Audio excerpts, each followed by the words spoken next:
Hello, this is Jimbo again. The last two videos that I made were with the Qumran mini excavator.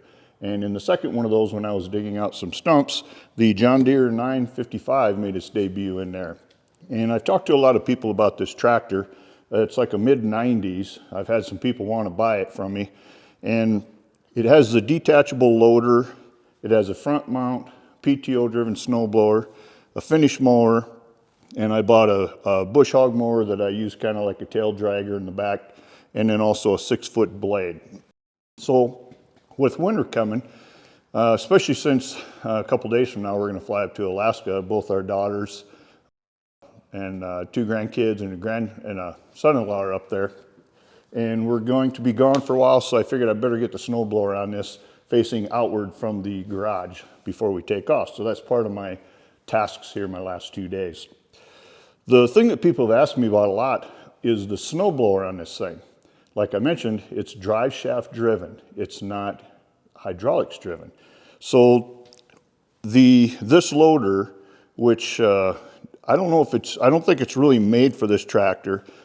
Maybe I'll show you on video, but it's got kind of a round receiver sitting on a square tube. So it kind of flops around a little bit, but it sure works well. We've had this thing for probably, well, maybe since 2006 or so, somewhere in there, 6 or 7.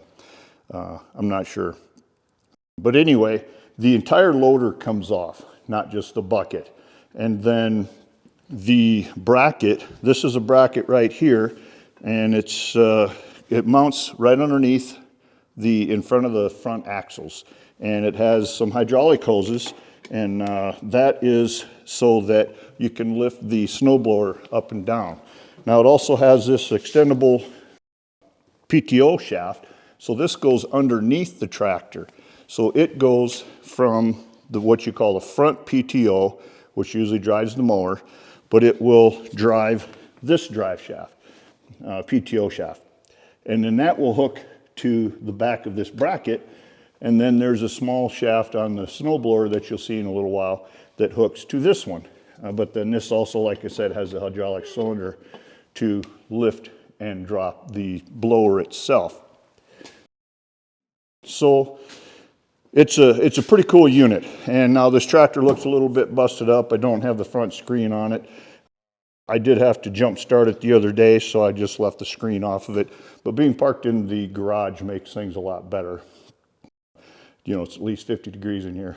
The wind is blowing like crazy out there. It's about 40 degrees and sunny, which is really cool for South Dakota this time of year. But it makes it so that I want to put this snowblower on inside the garage. So what I need to do with that is I take the tractor out, I go out to the snowblower, and I put the bucket nose to nose with the snowblower, and I put a piece of wood in between so you don't have just metal hitting on metal. And I've got a chain here that I wrap around that. So as I snug it up, I'm going to lift up the snowblower from the front of the blower, and I'll bring it in the north garage door because the center is a drive-through here, and I'm going to place it right over here next to the mini excavator facing north. So then I'll end up going and taking this loader off, and then I will bring the tractor over here, come in the south door right behind the camera, come into the snowblower, and start hooking everything up. So like I said, I've had a lot of people ask about it. It is not common at all to have a front mount PTO driven snowblower, and it's 5 feet wide, 2 feet tall, and it also has the scoop that turns. So when you use your regular controls, forward and back is lifting the snowblower up and down, but left and right, which usually articulates your bucket, will spin your scoop. So if you're blowing snow and you're turning into the wind, you can turn that scoop away from you so you're just not getting full of snow. So between that snowblower and the 6-foot blade in the back, and this is also hydrostatic transmission tractor, and it has, as you can see, turf tires on it, so it's really easy on the lawn. But I'll tell you what, this baby, especially with the weight on the front end, even if you're not blowing snow, you can drive through snow, 8-10 inches deep, and it will dig with the front wheel assist that it also has and go through that kind of snow. You really shouldn't go through snow like that, and you really shouldn't have to go through snow like that, because you would just drop your snowblower and just go. And it's, like I said, it's 5 feet wide. The tractor's about 4 feet wide, so that makes it great for snow blowing in general, and having your wheels inside the area that's already had the snow removed.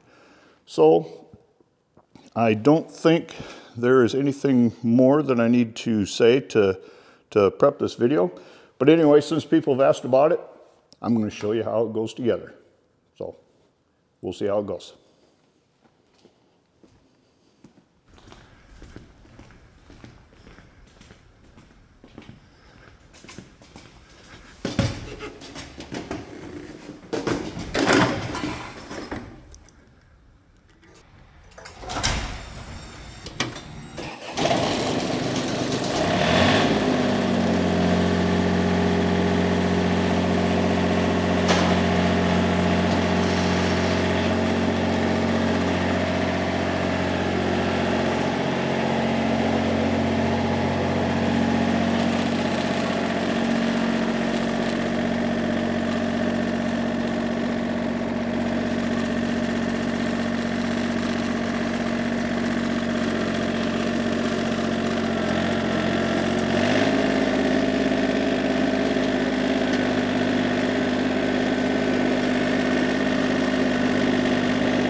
I couldn't get it centered and the board broke, but it's holding it, so we'll be putting her in there.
All right, that went pretty well.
Time to go take the loader off.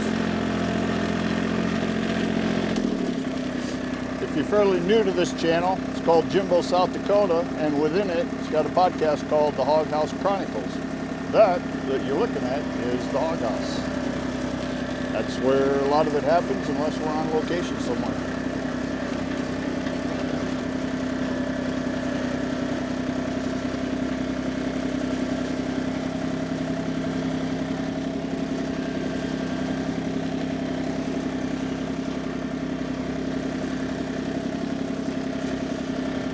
It's a little different spot than I usually put it. It's just 90 degrees off, but I think this will work just fine.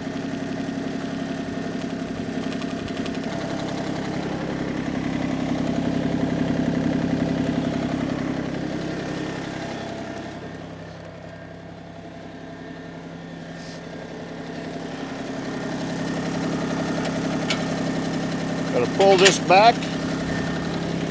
It pulls this cam backwards and releases from there.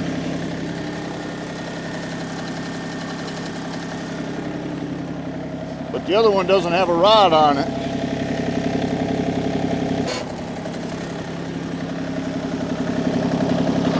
There we go. I got her flipped back. I had to release the pressure.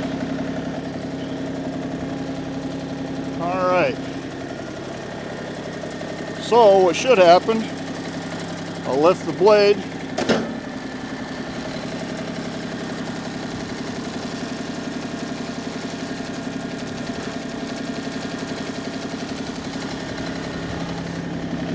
And this part is going to drop down when I use hydraulics because it's not held on by the cams anymore.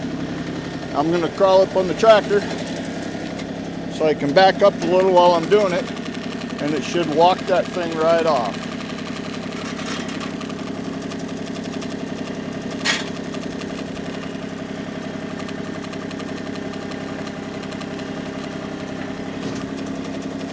Okay, so you can see I'm backing up a little and it's raising the loader right off. I need to go forward a little bit. I don't want to stretch my hoses too much.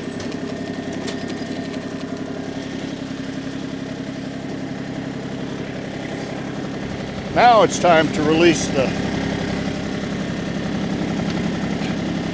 hoses.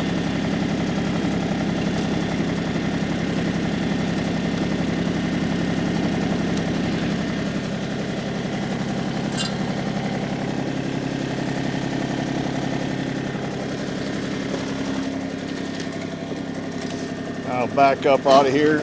Try not to hook the hoses. Everything's looking good.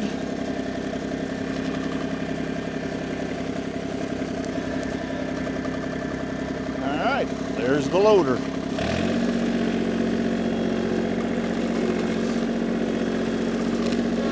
So the tractor definitely looks smaller with the loader off of it.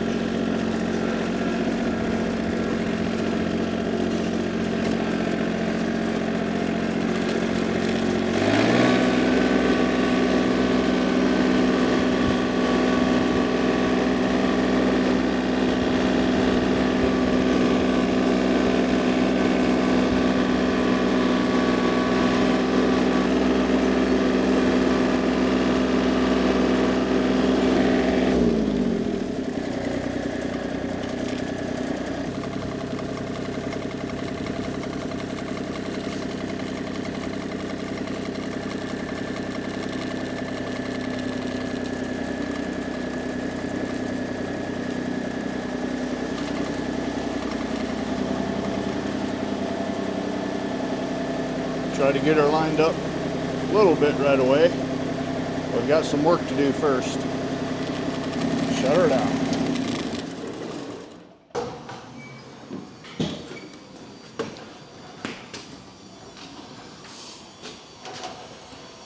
Yeah, it's nice to be out of that wind. All right, we have the pieces in the garage now. It's kind of nice. Actually, I think this is the first time I've done it inside.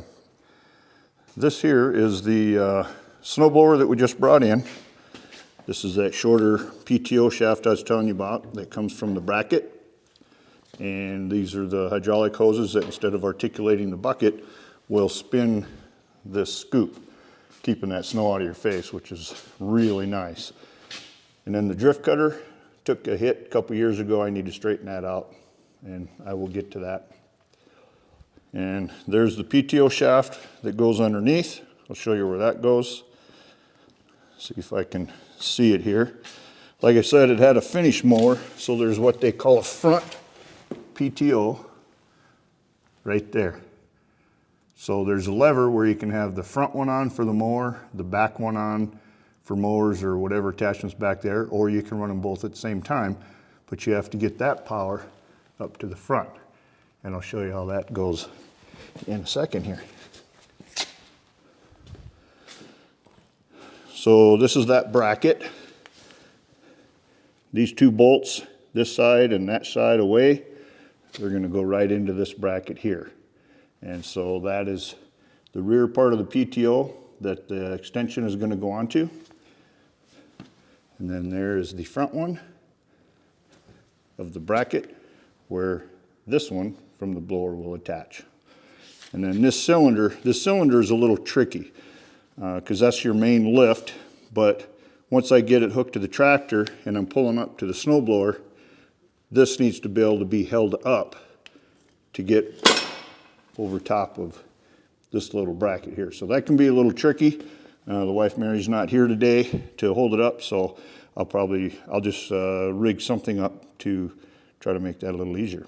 So, all right, I'll start putting her together. Well, I just realized that the camera was not recording when I put this bracket on, but you can see it's not too awful hard. You just got to get the rear ones to come up and slide back, and it will hang from there. You just pull your nuts out a little bit away from the brackets so that you have room to, enough room there to get it to hang there. These front ones are nuts and bolts, so you have to take those out completely. So once it hangs here, you can snug the nuts just a little bit, then you put your bolts in, far side and this side, and then you just attach the, you just tighten it all. And through the year, you want to check those because it can rattle and come loose. So then the hydraulic hoses, you just bring them up here, inside of that bracket, inside of this bracket, and then the quick disconnects just go right to those. And the two that are left will be what swings your bucket once you get the whole thing attached. So at this point, I will crawl under there and attach the hydraulic extension.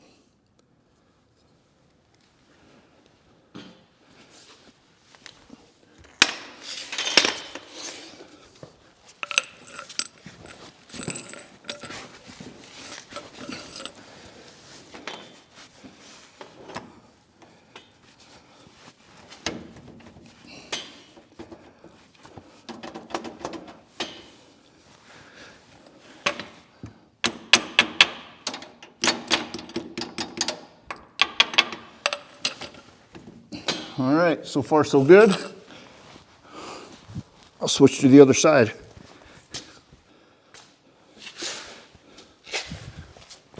Hopefully this side will go just as good.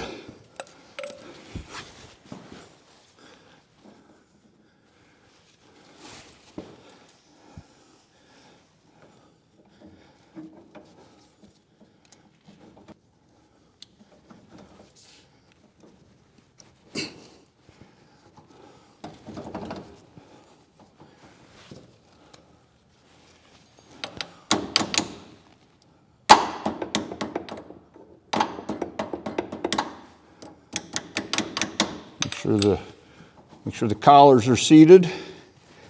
It's looking like it is. All right, dry shaft installed.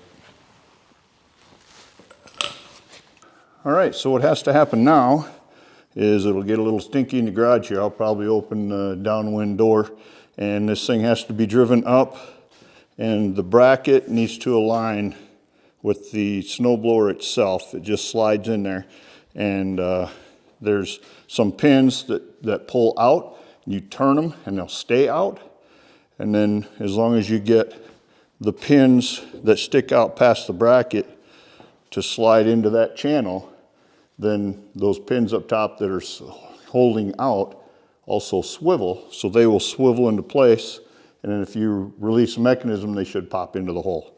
But once I get close to that, I need to at least get the cylinder held up like I was explaining earlier to get over this little square L bracket to get to where it needs to seat in at the end of the hydraulic cylinder there. So this could take a little bit. We'll see how it goes.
Heard the snap.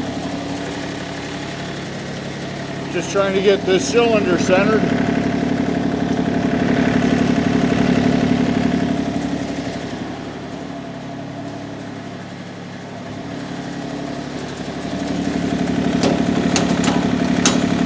All right.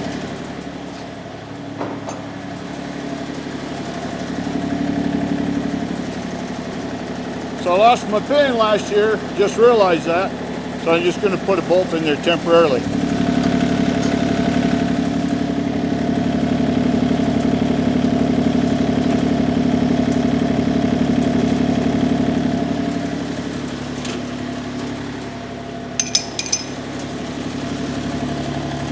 All right, the pin on this side is secure. Got to check the other one. That seems to be secure. So I'm going to try to lift it up with the hydraulics and test it.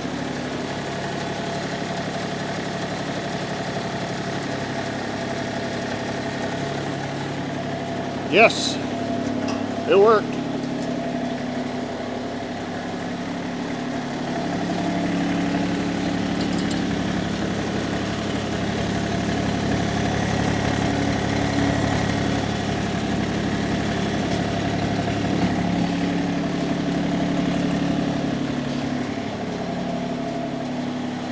Okay, so I just hooked up the 2 hoses for the scoop, and it's a 50-50 chance of getting it right. We'll see if I got it. I got it right. Left is left, right is right.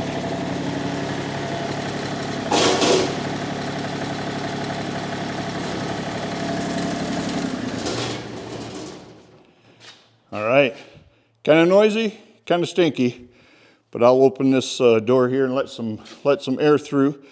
But I believe everything is good to go. I'll double check the PTO connections, make sure the collars are seated underneath. The pins are in, the bracket's on solid. The hydraulic cylinder, sometimes that's what I need to fiddle with the most here. The lining up left and right took just a little bit, but as you can see, I could move that a little bit on the concrete where I could not out on the grass. And you also heard that she needs a little oil right through here for spinning that. And on this side, I'll get some zip ties and I will secure the hoses so that they won't rub and they won't catch on anything, and stay away from the exhaust there. And this baby will be ready for winter. And like I said, we're getting ready to leave for Alaska for 2 weeks for 2 daughters, 2 grandkids, and son-in-law. So I had to make sure that I got this taken care of, and I will back it in like I normally do in its regular spot. So that way, if we get a huge blizzard and there's a big drift out there, you just open the door, get this thing going, and take it right on out. So when I start it up again, I'll test the PTO just to make sure everything runs. I won't put that on video. You've heard enough noise on that, but I think we're ready to go. So there you have it.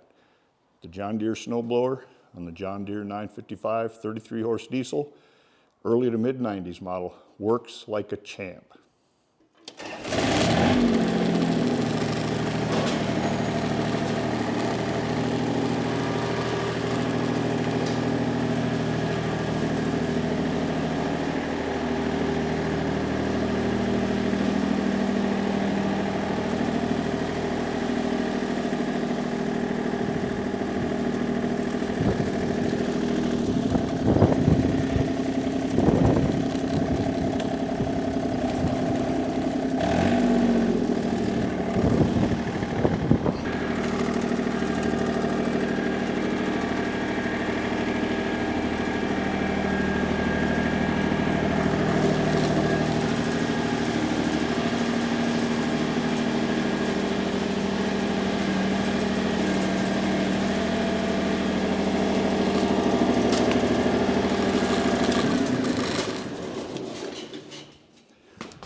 So I'm going to sweep this out. Got a couple pieces of wood for put underneath the skids before I let this settle with hydraulics. And same back there, I need to sweep up a little bit and drop the blade. So once I'm done with that, like I said, I'm gonna oil up the brackets here, attach the hydraulic hoses. PTO was tested outside, and then I will go to town and replace that pin that I apparently lost last year. It's probably laying around here somewhere. And I think what I'll do is I think I have some footage, some video from last year with some really, or actually 2 years ago, some really high, hard drifts. We had a lot of snow 2 years ago, and took a little work. And that's where I will just say, when this thing here, even though it's only 2 feet tall, like I said, it's got the drift cutter. But if you pull in and it's getting to be too high, you can lift it up. It only comes up about 8 inches. And then you can go and it'll drive right up onto the snow a little bit and get the top part of it. But you don't want to go too far, so you drop in, but then you come back, drop it, and blow again. Lift it, blow again, back, drop, blow again. So as you're doing that, more snow will fall down in, and it takes a while, but you can cut through some big stuff. So anyway, those of you that were interested on how this thing works, how it's hooked up, hope I answered some of your questions there. So thanks for watching.